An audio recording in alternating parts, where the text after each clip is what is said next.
ராம் ராம். எல்லாருக்கும் நமஸ்காரங்கள். செப்டம்பர் மாதம் 7ஆம் தேதி திங்கட்கிழமை அன்றைய தினம் ராத்திரி சந்திரகிரகணம் சம்பவிக்கிறது. இந்த சந்திரகிரகண காலத்தில் நாம் என்னென்ன செய்யணும், இது எத்தனை மணிக்கு பிடிக்கிறது, எத்தனை மணிக்கு நிவர்த்தி ஆகிறது அப்படிங்கிறத பற்றி தான் நாம் பார்க்க போகிறோம்.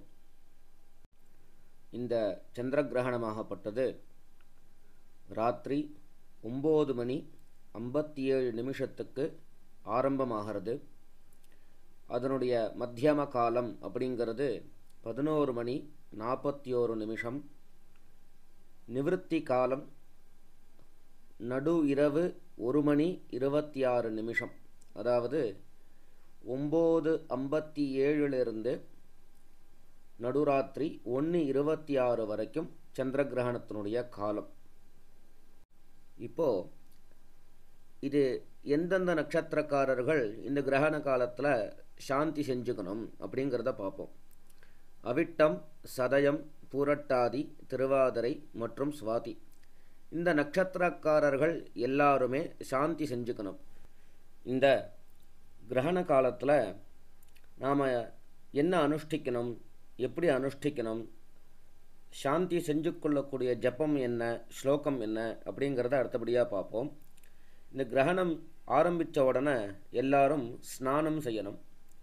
ஸ்நானம் செஞ்சு முடித்ததுக்கு அப்புறம் அவரவர்களுக்கு தகுந்த மாதிரி அவரவர்களுக்கு தெரிஞ்ச ஜபமோ பாராயணமோ ஸ்தோத்திர பாடங்களை படிக்கிறதோ அந்த மாதிரி சத் விஷயங்களில் ஈடுபடணும். புருஷாலாக இருக்கக்கூடியவர்கள், பூணல் போட்டுருக்கிறவர்கள் எல்லாரும் காயத்ரி ஜபம் பண்ணலாம். விசேஷமாக ஏதாவது மந்திர ஸ்வீகாரம் ஆனவர்கள் அந்த மந்திர ஜபங்களை பண்ணலாம்.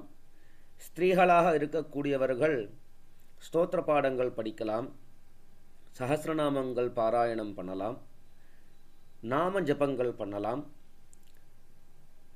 இதெல்லாம் எதுவுமே தெரியாது அப்படின்னா ராமநாம ஜபத்தை மாத்திரம் கூட பண்ணலாம். ராமநாமமே உசந்த நாமம், அதனால் ராமநாம ஜபம் பண்ணலாம். கிரகணம் பிடிச்சிருக்கக்கூடிய நட்சத்திரக்காரர்கள் அவர்களுக்குன்னு ஸ்பெஷலாக ஜபம் பண்ணுறதுக்குன்னு ஒரு ஸ்லோகம் உண்டு. அந்த ஸ்லோகத்தை 108 தரமோ 1008 தரமோ சக்திக்கு தகுந்த மாதிரி ஜபம் பண்ணி முடிச்சுட்டு மற்ற நேரத்தில் மற்ற ஜபங்களை பண்ணிட்டுருக்கலாம். முக்கியமாக தகப்பனார் இல்லாதவர்கள் தர்ப்பணங்கள் செய்யணும். இந்த கிரகண காலத்தில் எப்போ தர்ப்பணம் செய்யணும் அப்படின்னு சொன்னால் மத்தியம காலத்துக்கு பிறகு தர்ப்பணம் செய்ய வேண்டியது, அதாவது பிற்பாதி. சுமாராக 12 மணிக்கு எல்லாரும் தகப்பனார் இல்லாதவர்கள் கிரகண தர்ப்பணம் செய்ய வேண்டியது. பக்கத்தில் ஏதாவது தீர்த்த க்ஷேத்திரம் இருக்குது அப்படின்னு சொன்னால் அந்த தீர்த்தங்களில் போய் ஸ்நானம் பண்ணி ஜபம் பாராயணம் தர்ப்பணாதிகள் எல்லாமே செய்யலாம்.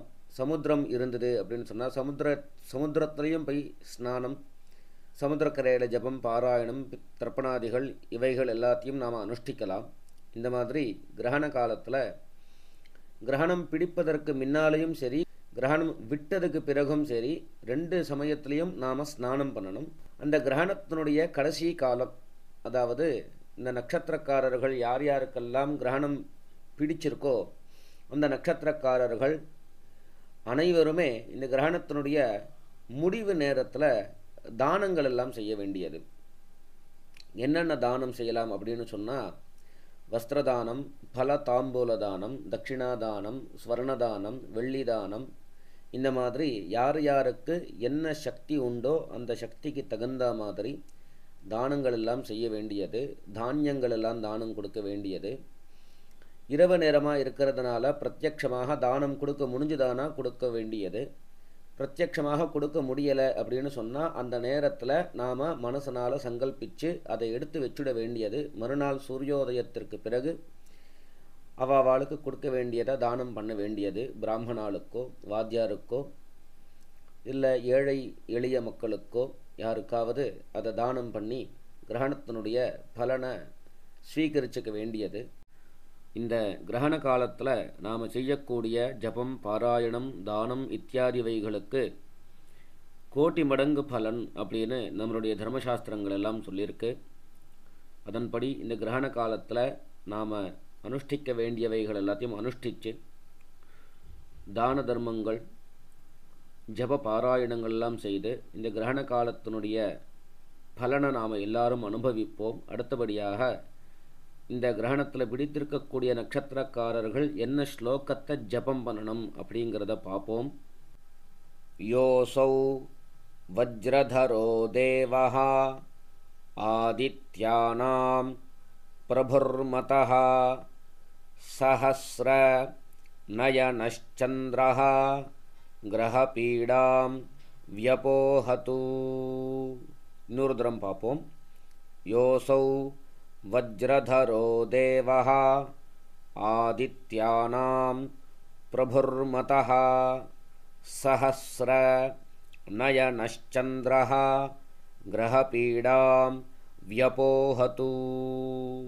இந்த ஸ்லோகத்தை எந்தெந்த நட்சத்திரத்துக்கு கிரகணம் பிடிச்சிருக்கோ அந்தந்த நட்சத்திரக்காரர்கள் 108 தரமோ 1008 தரமோ ஜபம் பண்ண வேண்டியது. குழந்தைகளாக இருந்தால் இந்த ஸ்லோகத்தை ஒரு பேப்பரில் எழுதி குழந்தைகளுடைய நெத்தியில் கட்டிவிடலாம். ஜபம் பண்ண முடியாதவர்களாக இருந்தாலும் இந்த ஸ்லோகத்தை ஒரு பேப்பரில் எழுதி நெத்தியில் கட்டிவிடலாம். இந்த ஜபங்கள்லாம் பண்ணி முடிச்சுட்டு கிரகணம் விட்ட பிறகு மறுபடியும் ஒரு தடவை ஸ்நானம் பண்ண வேண்டியது.